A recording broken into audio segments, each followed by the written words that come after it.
এখন আমরা দেখব কুণ্ডলিতে সৃষ্ট টর্ক। তো আমরা কিন্তু জানি যে একটা কুণ্ডলী, তড়িৎবাহী কুণ্ডলী, এটাকে যদি আমরা চৌম্বক ক্ষেত্রে প্লেস করে রাখি তো সেটা একটা টর্ক ফিল করে। অর্থাৎ আমরা দেখি যে সেই কুণ্ডলীটা চৌম্বক ক্ষেত্রের মধ্যে রোটেশন করতে থাকে। তো যেহেতু কুণ্ডলী চৌম্বক ক্ষেত্রের মধ্যে ঘুরতে থাকে, সো আমরা অবশ্যই বলতে পারি যে কুণ্ডলীর মধ্যে একটা টর্ক প্রযুক্ত হলো, তাই না? তো আমরা সেই টর্ক এর সূত্র আজকে ডেরিভেশন দেখব। ঠিক আছে, তাহলে আমরা দেখতে চাচ্ছি যে একটা কুণ্ডলী যাকে চৌম্বক ক্ষেত্রের মধ্যে রাখা হবে এবং সে একটা টর্ক এক্সপিরিয়েন্স করবে, সেই টর্কের ভ্যালুটা কত। আচ্ছা, এখন আমাদের টর্কের জেনারেল সূত্রগুলো কিন্তু নিউটনীয় বলবিদ্যার কনসেপ্ট থেকে আসবে। তো আমি ওই কনসেপ্টে একটু আলোচনা করি। দেখো, ধরো এই আমার ঘূর্ণন বিন্দু, মানে এই বিন্দুকে কেন্দ্র করে একটা বস্তু ঘুরবে। কোন বস্তু?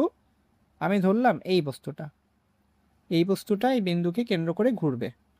তো এমনি এমনি তো আর ঘুরবে না, নিশ্চয়ই সেখানে একটা ফোর্স দিতে হবে। তো ধরো তুমি ফোর্স দিলে এইভাবে, এই দিলে একটা ফোর্স যার মান হচ্ছে এফ। ঠিক আছে, আর এই ঘূর্ণন বিন্দু থেকে এই বস্তুটার দূরত্ব, এই দূরত্বটা হচ্ছে আর।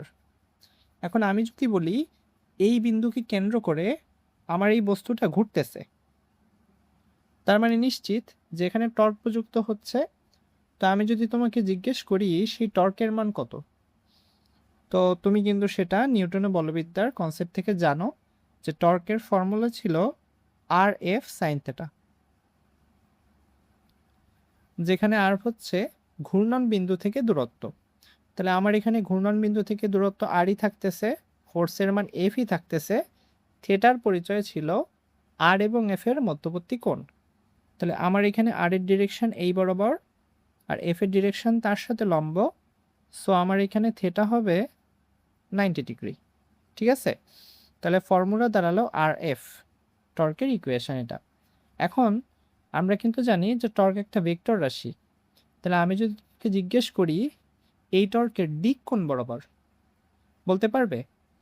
তো এটা আমরা বলি যে টর্কের দিক টাউ ভেক্টর, এটার দিক নির্ধারিত হয় আর ক্রস এফ এর মাধ্যমে, আর ক্রস এফ।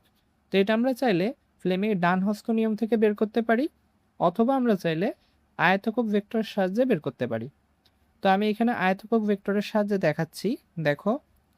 তাহলে তুমি একটু দেখো তো তোমার ব্যাসার্ধ ভেক্টর আর এটা কোন বরাবর? এটা প্লাস এক্স অক্ষ বরাবর। তাহলে আমি ব্যাসার্ধ ভেক্টরের এখানে আই ক্যাপ লিখতে পারি ক্রস ফোর্স ভেক্টর।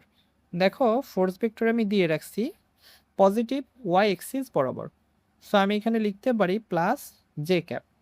এখন আমরা সাইকেল কিন্তু জানি যে আই জে কে, যদি এভাবে থাকে তো সাইকেলটা ক্লকওয়াইজ ঘুরতে থাকবে, এইভাবে ক্লকওয়াইজ। তাহলে আমাদের নিয়ম ছিল আমি যদি সাইকেলের দিকে যাই তাহলে প্লাস ভ্যালু দিবে, আর যদি আমি সাইকেলের বিপরীত দিকে যাই সেক্ষেত্রে আমাকে মাইনাস ভ্যালু দিবে। তাহলে আই ক্রস জে, দেখো আই ক্রস জে মানে আমি সাইকেলের দিকেই যাচ্ছি, তাহলে অ্যান্সার হবে আমার প্লাস কে। ঠিক আছে, তাহলে অ্যান্সার আসবে প্লাস কে। আচ্ছা, প্লাস কে বলতে কি বোঝায়? প্লাস কে আয়তকক ভেক্টর নির্দেশ করে প্লাস জেড অক্ষকে। তো আমরা জানি জেড অক্ষ কোন বরাবর থাকে, হয় উপরে নালে নিচে। তো প্লাস জেড বলতে আমরা বুঝি যে উপরে। কি বুঝি? প্লাস জেড মানে উপরে। তার মানে এই বস্তুটার টর্কের ডিরেকশন হবে উপরের দিকে। ঠিক আছে, আর আমরা কিন্তু চৌম্বকের চ্যাপ্টারে শিখছি যে যা কিছু উপরের দিকে থাকে সেটাকে আমরা ডট সাইন দিয়ে প্রকাশ করি, আর যা কিছু নিচে থাকবে সেটাকে আমরা ক্রস সাইন দিয়ে প্রকাশ করে থাকি। সো এখানে আমরা টর্কের ডিরেকশন দিব ডট সাইন আকারে, যেহেতু এটা উপরের দিকে থাকে।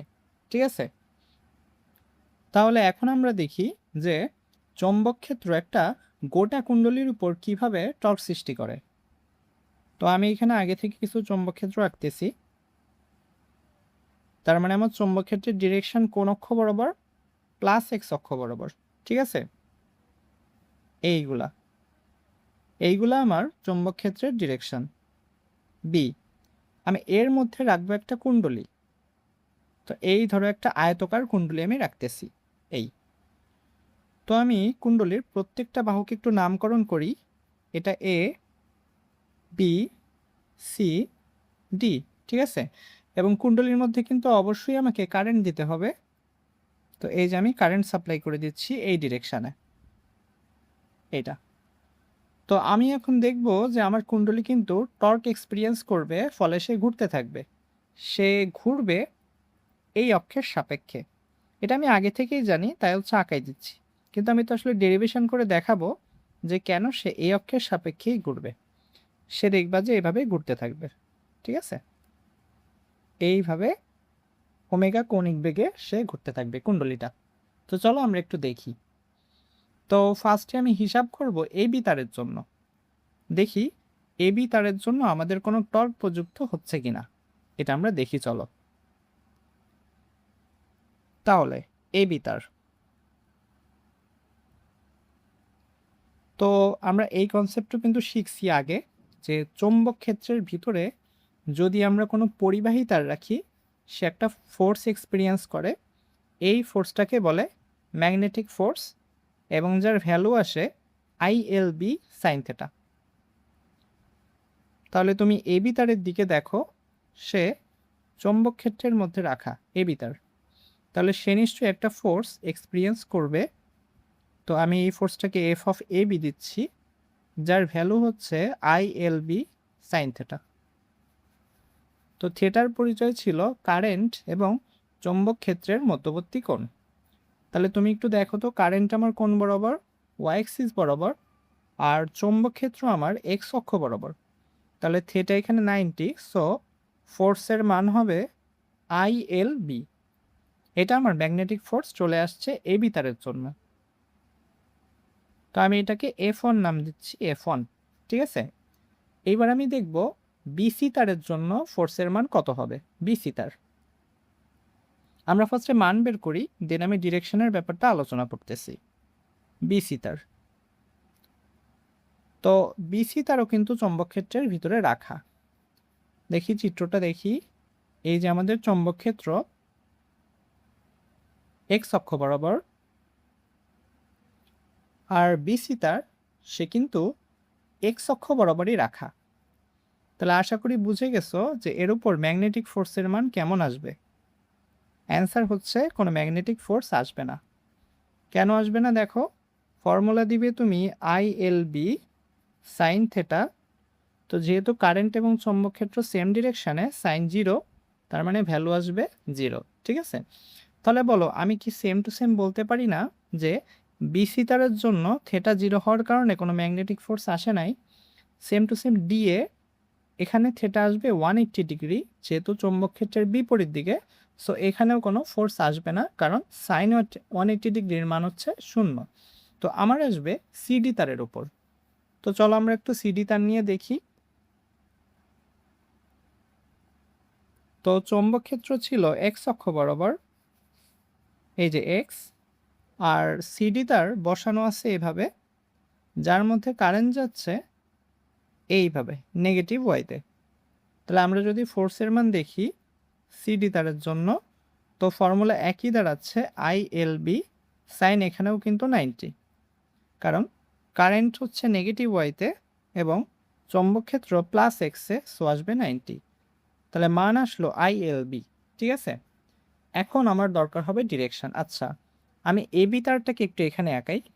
এই যে আমাদের এবি তার, যার মধ্যে কারেন্ট যাচ্ছিল এই বরাবর, এইটা আমাদের এবি, আর এটা আমাদের সিডি তার। বাকি দুইটা তারে আমরা কোনো ফোর্স পাচ্ছি না। আচ্ছা, এখন আমার দরকার ডিরেকশন। চলো দেখি।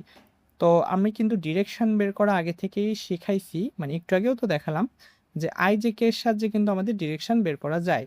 তো চলো তো একটু এবি তারে দেখি। তো আমরা জানি পরিবাহী তারের জন্য ফোর্সের ডিরেকশন নির্ধারিত হয় এল ক্রস বি দ্বারা, এল ক্রস বি, যেখানে এলটা কারেন্টের দিক নির্দেশ করে। তাহলে এবি তারের জন্য কারেন্ট কোন বরাবর?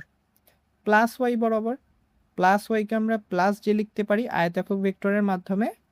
আর বি চৌম্বক ক্ষেত্র, সেটা দেখো প্লাস এক্স বরাবর। তাহলে প্লাস এক্সকে আমরা আই লিখতে পারি, তাই না? এখন বলো জে ক্রস আই করলে কি আসে? চলো সাইকেলটা আবারও দেখি, আই জে কে, সাইকেলটা ঘুরবে কিন্তু ক্লকওয়াইজ, কিন্তু আমাকে বের করতে বলছে জে ক্রস আই, তাহলে সাইকেলটা রিভার্স, সো আমার অ্যান্সার হবে মাইনাস কে। সাইকেলের বিপরীত দিকে গেলেই অ্যান্সার মাইনাস কে আসবে। এখন তুমি বলো মাইনাস কে কি উপরে নাকি নিচে? আমি বলছিলাম কে মানে জেড অক্ষ নির্দেশ করে, তাহলে মাইনাস কে মানে মাইনাস জেড, প্লাস জেড মানে উপরে, মাইনাস জেড মানে নিচে। সো আমার এবি তারের জন্য ফোর্স আসবে নিচে। নিচের চিহ্নকে আমরা ক্রস সাইন দিয়ে প্রকাশ করি। নিচে বলতে বোঝায় কাগজের তলের সাথে লম্ব বরাবর নিচের দিকে, ঠিক আছে? তাহলে তোমরা একটু সিডি তারের জন্য বের করে ফেলো তো ডিরেকশনটা সিডি। চলো দেখি, তাহলে আমরা করব এল ক্রস বি। এল ডিনোট করে কারেন্টের ডিরেকশন, তো কারেন্ট কিন্তু এবার আমার প্লাস ওয়াইতে না নেগেটিভ ওয়াইতে, সো আমি দেবো মাইনাস জে ক্রস বি। চৌম্বক ক্ষেত্র আমার দেখানো আছে প্লাস এক্সে, সো আমি দিব আই, তাহলে মাইনাসটাকে রেখে দাও, জে ক্রস আই। দেখো জে ক্রস আই, আবারও আমি সাইকেলের উল্টা দিকে যাচ্ছি, সো আমার এখানে আসবে মাইনাস কে। তো আমার মাইনাস কে মিলে চলে আসবে প্লাস কে। প্লাস কে কোন অক্ষকে নির্দেশ করবে? প্লাস জেড, তার মানে ডিরেকশন আসবে আপওয়ার্ড মানে উপরের দিকে, তার মানে সিডি তারের জন্য ফোর্সের ডিরেকশন আসবে উপরে। এখন কি তুমি একটু ইমাজিন করতে পারো যে এটা তো এর সাথে আটকানো, এই প্রান্তটাও কিন্তু এর সাথে আটকানো, তো আমার এই যে তার, এই যে তার, এই তারে ফোর্স আসতেছে উপরে, তো এটা তো আসলে 2D প্লেনে দেখানো খুবই প্রায় অসম্ভব একটা ব্যাপার, তো আমি এভাবে দেখাই যে ফোর্স আসতেছে এই যে উপরে। আবার সিডি যে তার, এই যে তার, এই তারে ফোর্স আসতেছে নিচে। তাহলে তুমি কি বুঝতে পারতেছো যে একটা বস্তু যার এক কোণা থেকে উপরের দিকে ফোর্স আসে আর এক কোণা থেকে নিচের দিকে ফোর্স আসে, তাহলে এই বস্তুটা কনফার্ম এই মধ্যবিন্দুর সাপেক্ষে ঘুরে যাবে, বা মধ্যবিন্দুগামী এক্সিসের সাপেক্ষে সে কিন্তু রোটেট করে যাবে, ঘুরে যাবে। তার মানে কনফার্ম এই বস্তুটার মধ্যে টর্ক জেনারেট হয়ে যাবে। ফিল করা গেল যে কিভাবে টর্ক আসলো? এখন কোশ্চেন হচ্ছে এই টর্কের মান কত হবে, তাই না?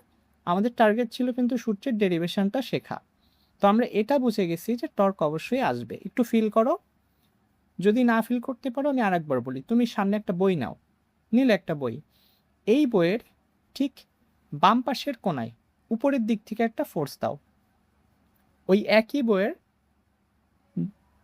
দিছিলা বাম পাশে, এবার দিবে ডান পাশে, ডান পাশে ঠিক নিচের দিকে একটা ফোর্স দাও, তাহলে তুমি দেখবা তোমার বইটা কিন্তু রোটেশন করে যাচ্ছে, ঘুরে যাচ্ছে এই কেন্দ্রবিন্দুগামী অক্ষের সাপেক্ষে, ঠিক আছে?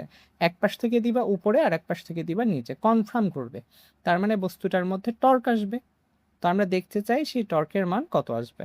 চলো দেখি, তাহলে আমরা এই পাশে যে তার ছিল, আমরা দেখলাম যে সেই তার ফোর্স এক্সপিরিয়েন্স করতেছে উপরের দিকে, তাই না? উপরে এই দিকে।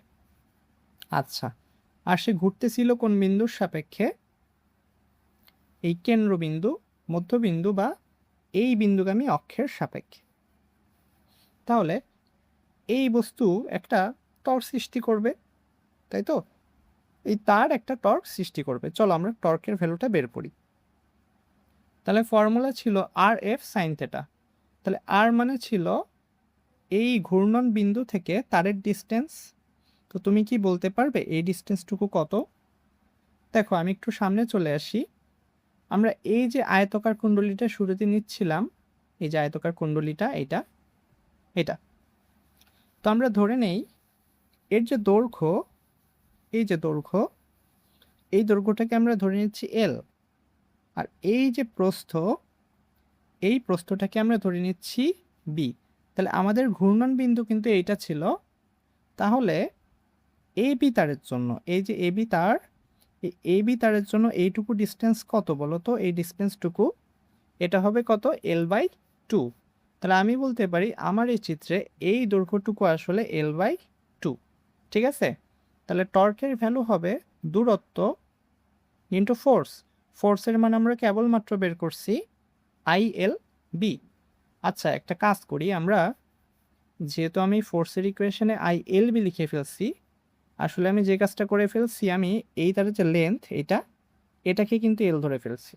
তাহলে একটা কাজ করি আমরা, এই লেন্থটাকে, মানে এই যে লেন্থ, এটাকে আর এল না ধরি আমরা, তাহলে এটাকে বি ধরি, ছোট হাতের বি। ঠিক আছে, একটু সংশোধন করি, এটাকে আমরা এল না ধরে এটাকে আমরা বি ধরি, আর এইটাকে আমরা এল ধরি।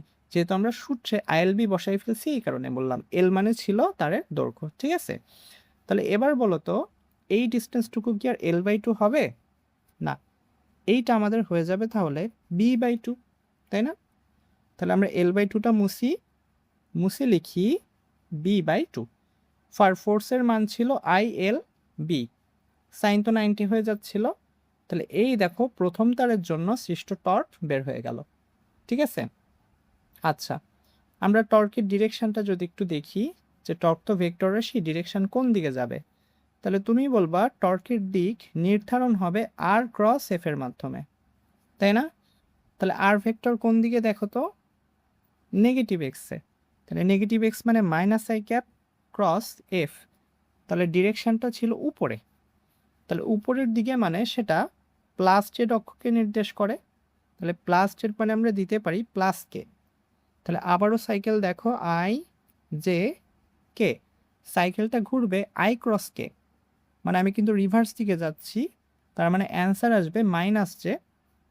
তাহলে মাইনাসটা থেকে গেল, আর এখান থেকে আসতেছে মাইনাস জে, তো মাইনাস মাইনাসে আসতেছে প্লাস জে। ঠিক আছে, তার মানে এই তার একটা টর্ক জেনারেট করবে প্লাস ওয়াই এক্সিস বরাবর। বোঝা গেছে কি? আচ্ছা, এবার ওই পাশের তারে আসো। তো এই পাশে যে তার ছিল, এটা আমরা কেবলমাত্র দেখছি এই তার ফোর্স এক্সপিরিয়েন্স করছে নিচের দিকে, তাই তো? আর আমার ঘূর্ণন বিন্দু ছিল এটা, এই বিন্দু বা এই অক্ষের সাপেক্ষে এই তারটা টর্ক সৃষ্টি করতেছে। তাহলে এইটুকু ডিস্টেন্স আমাদের কত? যেহেতু পুরো কুণ্ডলীর আমরা দৈর্ঘ্য ধরে নিচ্ছিলাম বি, তাহলে এইটুকু দাঁড়াবে বি বাই টু। তাহলে টর্কের মান কত আসে দেখো তো, ফর্মুলা ছিল আর ইন্টু এফ, আর ছিল ঘূর্ণন বিন্দু থেকে তারের ডিস্টেন্স, মানে যেটা দাঁড়াচ্ছে B by two into F, F ছিল আই এল বি সাইন 90। তো দেখো টর্কের মান কিন্তু সেমই আসতেছে, টর্কের মান সেমই আসতেছে। তো আমরা ভ্যালুটা যদি লিখি B by two I L B. ঠিক আছে, এবার দেখি টর্কের দিক, কোন দিকে আমাদের টর্ক আসে। তাহলে টর্কের দিক নির্ধারণ করবে আর ক্রস এফ এর মাধ্যমে, এই তো। তাহলে দেখো তো আর ভেক্টর কোন দিকে, তুমি বলবা প্লাস এক্সে, তার মানে প্লাস আই। এবার দেখো এফ এর দিক কোন দিকে, এফ কিন্তু নিচের দিকে, তাহলে নিচে মানে বোঝায় মাইনাস জেড, তার মানে আমরা দিব মাইনাস কে। ঠিক আছে, তাহলে আবারও সাইকেল দেখো, সাইকেলটা যাচ্ছে আই ক্রস কে, তাহলে আই ক্রস কে, তাহলে আই ক্রস কে মানে আমি কিন্তু সাইকেলের রিভার্স দিকে যাচ্ছি, আমি ক্লকওয়াইজের দিকে যাচ্ছি না, আমি যাচ্ছি এন্টি ক্লকওয়াইজের দিকে। সো অ্যান্সার হবে মাইনাস জে। আর আগে থেকে কিন্তু একটা মাইনাস ছিল, নতুন করে আসতেছে মাইনাস জে, সো আমার অ্যান্সার দাঁড়ালো প্লাস জে। তাহলে তুমি একটু দেখো, আগের টর্কের ডিরেকশনও ছিল প্লাস জে, এই টর্কের ডিরেকশনও প্লাস জে। তাহলে আমি যদি তোমাকে এখন বলি টোটাল টর্কের মান কত, তাও নেটের মান কত, তুমি বলবা টর্ক তো ভেক্টর রাশি, তাহলে দুইটা টর্কের ভেক্টর সাম করতে হবে, যেহেতু সে ভেক্টর রাশি, এবং দুইজনে যদি সেম ডিরেকশনে থাকে, তাহলে আমরা কিন্তু জানি সামান্তরিক বিধিটার প্রয়োজন হয় না, দুইটা টর্ক যোগ করে দিলে হয়ে যায়। তাহলে আমরা এখানে কি করব, জাস্ট দুইটা টর্কের মান যোগ করে দিব, কারণ এখানে আলফার মান 0 ডিগ্রি, যেহেতু দুইটা টর্ক সেম ডিরেকশনে সৃষ্টি হচ্ছে। তাহলে টর্কের ভ্যালু কত ছিল, L by two into B into I into হচ্ছে চৌম্বক ক্ষেত্রের মান। তো এইটাই কিন্তু ছিল টর্কের মান, এবং ওইটার জন্য কিন্তু টর্কের মান সেম ছিল, L by two B I into চৌম্বক ক্ষেত্রের মান। তাহলে আমাদের টর্কের ভ্যালু কি দাঁড়ালো, আই এল বি, এটা আই এল বি। ঠিক আছে, এখন বলা হয়ে থাকে যে কুণ্ডলিতে যদি অসংখ্য প্যাচ থাকতো, মানে দেখো আমি তো ধরে নিচ্ছি এটা একটা তারের কুণ্ডলী, হতে পারে না যেখানে অসংখ্য প্যাচ ছিল, তো তো সেই ক্ষেত্রে আমরা একটা এন গুণ করে দিব পাক সংখ্যা, ঠিক আছে? তো এইটাই হচ্ছে আমাদের টর্কের ইকুয়েশন আই এল বি। ও আচ্ছা, আমার একটা টার্ম বাদ গেছে, সরি, এখানে আমার ছোট হাতের বি অংশটা বাদ গেছে। তো এখন দেখো একটা জিনিস, যে এল ইন্টু বি, এই জিনিসটাকে কি তারের ক্ষেত্রফল লেখা যায় না বলো? এই তো আমার ছিল কুণ্ডলী, সরি, এই ছিল আমার আয়তকার কুণ্ডলী। এই কুণ্ডলীর এই অংশটাকে আমরা ধরে নিচ্ছিলাম প্রস্থ বি, আর এই অংশটাকে আমরা ধরে নিচ্ছিলাম দৈর্ঘ্য। তাহলে এল ইন্টু ভি করলে কুণ্ডলীর ক্ষেত্রফল চলে আসে না? সো সেই ক্ষেত্রে আমরা লিখতে পারি এন আই এ ভি। তো এই হচ্ছে আমার টর্কের equation N I A B, ঠিক আছে? এটা